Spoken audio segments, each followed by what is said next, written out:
I warned about this last week. I said to you last week that I was very, very, very scared that Bitcoin wasn't able to break out of the top of this channel. And I said to you in this tweet, when I tweeted it, I said, I'm not happy about this. And this kind of means that probably more downside is likely, right?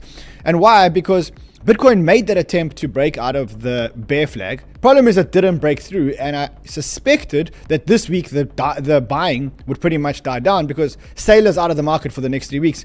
And that's exactly what's happening. That's where we are right now. In fact, what you can see is that the chart turned out exactly the same as that little drawing I made last week. We got rejected on this 82,000 level, and now we're pretty much rejecting in here. Now, there are 3 levels when it comes to this rejection, right? The first one is more or less where we're at today. There are 2 more levels that I want to talk about today on the show. I also want to look at the fundamentals of why we rejected. Not that I really care about too much about the fundamentals, because ultimately I can bring you fundamentals for anything that the chart's showing you, but I'll show you why right now the probability of downside is more likely than the probability of upside, and how you should protect your portfolio. That's pretty much what's going on here. I'm not bringing you amazing news today. I wish I could tell you that I thought the markets were going to run, but right now the tide and the winds are taking us backwards, and I think we just need to learn how to deal with it. So that is today's show. Let's get into it, chaps. Hardest, are you ready, sir? I'm ready. Okay, 3, 2, 1.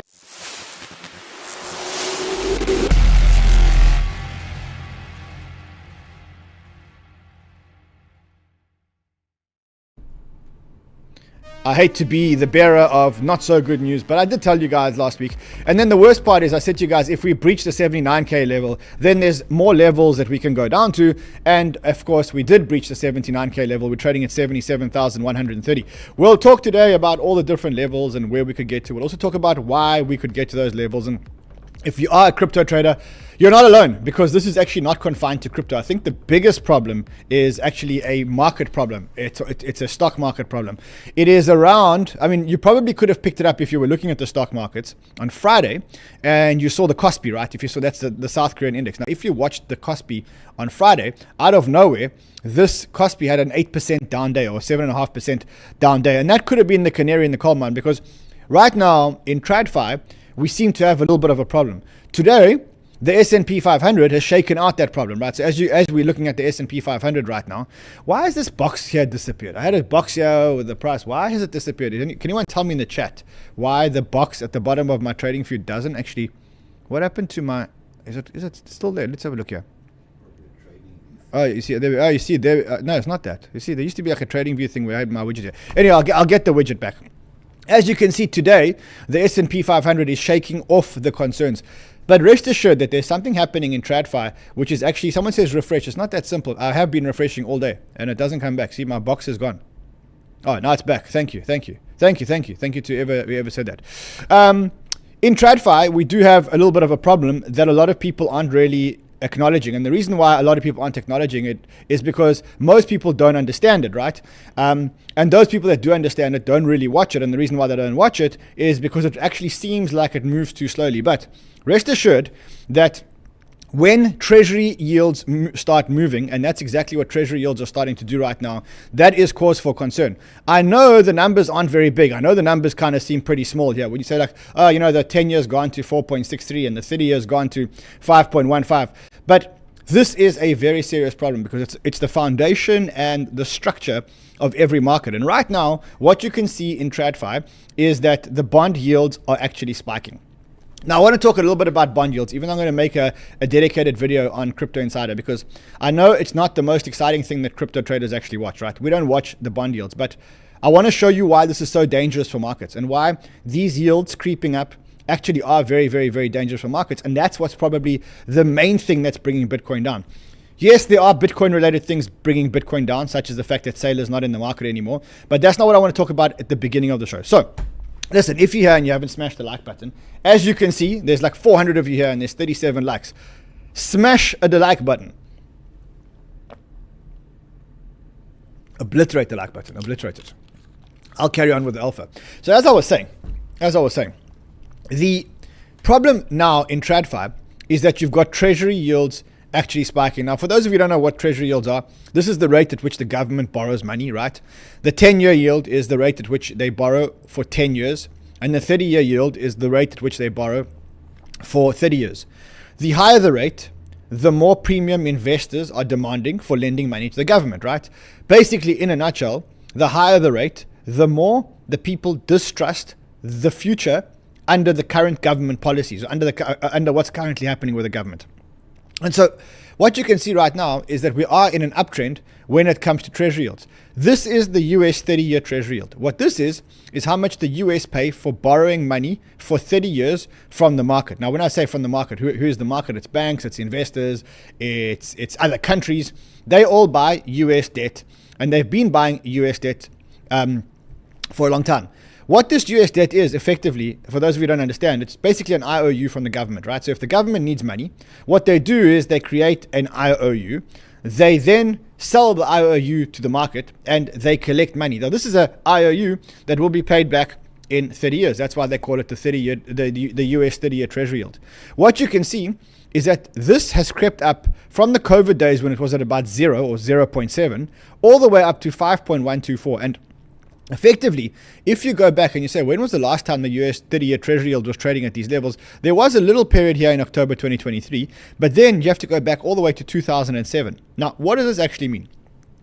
What this means is that investors are demanding a premium for lending money to the government. Effectively, they're saying they don't trust the government in the long term, right? In the 30-year long term. And so they want a big premium for giving the government money or loaning the government money. And it's not only the 30-year debt, it's every debt. It's the 2-year, it's the 4-year, but the longer debt is commanding a much bigger premium. In a nutshell, what investors are basically saying here is that they're worried about inflation. They're currently saying that they believe that inflation is going to keep running. And because they believe that inflation is going to keep running, they want more yield on the money that they lend to the US government, right? Now, the problem with that is that when you look at that and you say, okay, well, what is the amount of debt that the US currently has? The US currently has about $39 trillion worth of debt, right? So almost $40 trillion worth of debt. Of that debt, they need to refinance all the debt, right? There's about $9 trillion of US debt that gets refinanced this year. That means that the refinancing takes place at 5%. Now let's just do some back of the envelope math, right? Assuming that the entire debt book is at 5%, and right now there's about $40 trillion. That means that the US is going to spend $2 trillion to pay off to pay the interest payments on its debt, right? $2 trillion.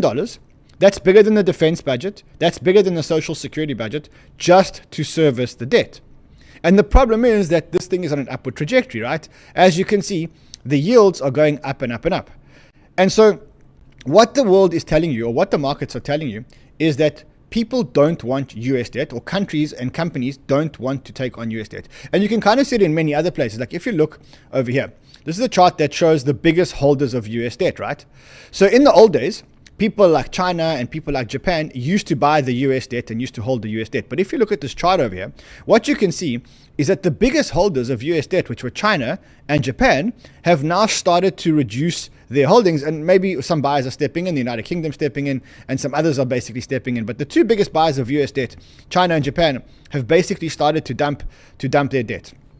Okay, so how does this affect us and the crypto markets? And why is this the thing that's bringing the markets down? You need to understand two things here, right? The first thing is that if the government is borrowing at 5.1%, right? That means that the safest, in inverted commas, the safest lender in the market is willing to pay 5.1, or is forced to pay 5.1% to finance this debt, right? What does that actually mean? It means that any other lender that wants to lend money now has to pay more. So if you're a consumer and you want to take a mortgage for 30 years, you'll probably pay the US 30 rate plus a risk premium of 2 or 3%. So your mortgage rate will probably go up to 7 or 8%. If you're a company and you want to finance your new factory and you want to finance it using 30-year debt, well, you're going to be spending about 7 or 8%. So what does that effectively do? It slows down the economy because people don't buy houses, companies don't invest in plants, etc., etc. And so what it does is it effectively puts a handbrake on the economy. That's the first thing. The second mechanism is one that's a little bit more scary. And that is that if the government is paying 5.1%, then, and the stock market looks a bit shaky, why not take money out of the stock markets and put it into government debt?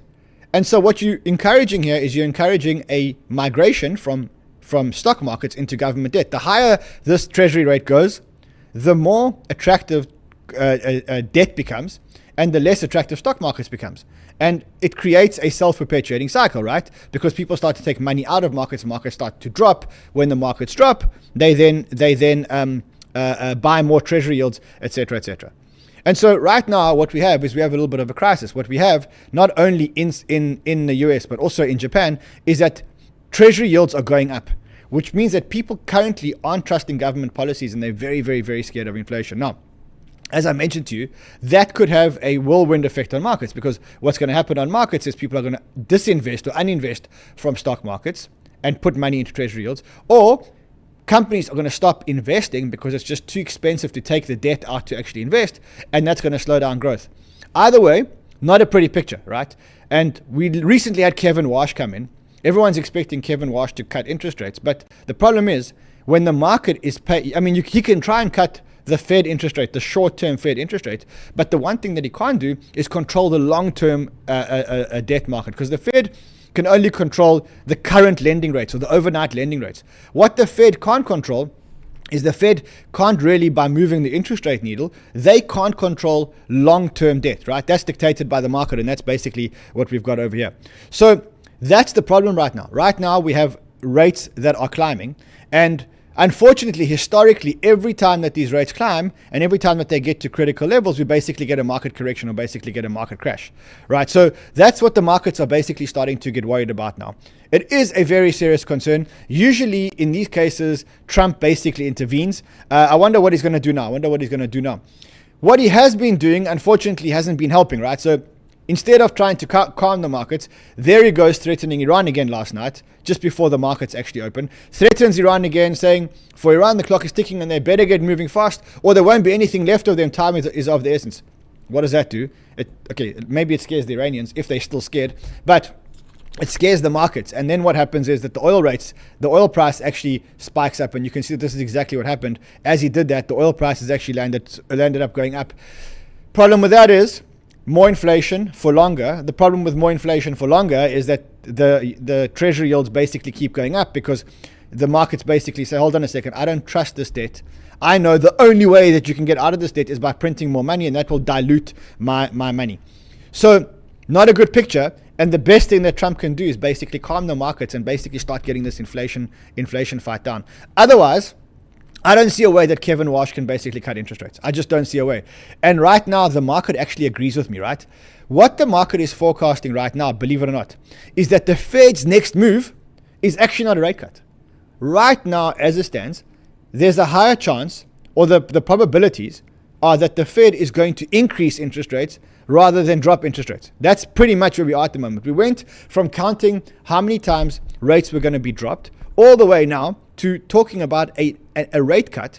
And this is under Trump's new Fed chair that everyone thought would come in and be a Trump puppet and reduce rates. So that's what's pretty much going on in the market. I don't agree with this reporting by the block, right? So what the block say is that the reason why Bitcoin's crashing is because US 2-year and 10-year treasury yields have climbed to their highest levels since mid-2025 on hotter than expected inflation data. I agree. Futures markets now assign a 44% to a Fed rate cut. I can't disagree with that, because that's fact. It's written into the CME probabilities. This is the part that I disagree with.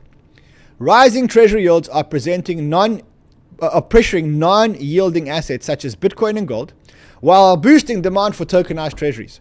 Okay, so I kind of agree that they're boosting demand, but I don't think tokenized treasuries are stealing Bitcoin's market share. I think people are going to start going into fixed income. And I think in the long term, this is why we need Bitcoin. We need Bitcoin because there's so much inflation, and because the government can only print more debt to pay the old debt. That is the entire business case for Bitcoin. In the short term, the market doesn't talk about that, right? In the short term, the market basically says, no, the markets are going to collapse. What they're not seeing is that there is a picture in the long term, and the picture in the long term actually gets much better. The more money they print, because they need to make the debt payments, the more money is printed, the more your fixed supply asset actually starts to appreciate. And that's why we're going to take a little bit of short-term pain when markets actually come down. But in the long term, trust me, this is the best thing that can happen to Bitcoin, because this is actually why Bitcoin was created. It was created because governments were printing so much money, right? So right now, in the short term, today, as I said to you, as I drew on this chart, we did get Bitcoin actually coming down. It looked, it really went exactly the same as my drawing over here. And I think if you go in the 4 hour, it's actually even more accurate. Look at that. Literally, it was like we called this a week ago, right? And that's what's happening right now. As I see it, the charts are telling the entire story. We can try and spin a narrative in terms of the fundamentals. But what really happened here was, as we hit the top of this bear flag and we failed to break the bear flag, and it wasn't only the bear flag that we failed to break. If you look at the 200-day moving average over here, we kissed that 200-day moving average. You see, we kissed that 200-day moving average and we rejected off it. And that is very, very, very typical of Bitcoin in a bear market, right? Like, yes, we can. I'm going to give you a whole lot of headlines now. But you can see in the last bear market the same thing happens. We came just after the big correction. Look at how crazy these charts look. Look how these charts are like a mirror image of one another. Look at that. Look at that. One here, down, bear flag, down. Okay, this one had a bear flag over here, another bear flag over here. We touched the 200-day moving average, and then we rejected down. And that, my friends, is unfortunately what I think is currently happening here. Now, where are we going to break down to? Well, a couple of levels that we might break down to. The first one is actually more or less where we are today. So like you just get kind of, I'm going to draw it quite messy, but kind of draw a trend line over here, and it looks something like that, right?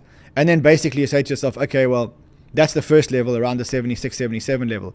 If we break down below that, then basically what you want to do is you want to invalidate that and say, we could actually go down to the bottom of this bear flag, which will take us back down all the way to 72,000. If we break down below that, then we've got ourselves a bit of a problem, because then we're going to go down like we did in 2021, and then we could go down for the final leg of the down in this bear market. Now, in the 2021 bear market, that was the craziest thing. So right now, the headlines have started to change, right? Because now we've rejected off this flag. We've gone from bullish headlines to bearish headlines. I saw this, which was like, here's the beginning of the bearish headlines. Goldman Sachs exits XRP and Solana ETF positions, cuts Ethereum ETF by 70%. The bank still holds roughly 700 million in Bitcoin, but they cut the exposure to ETF exposure, and they cut their XRP exposure. So you can see that the whole news cycle has basically turned around to reflect a more bearish stance. The one reason why I think that we broke down below the bear flag, right, is because, as I said to you, I thought that maybe Saylor could keep buying us out of this level over here, right?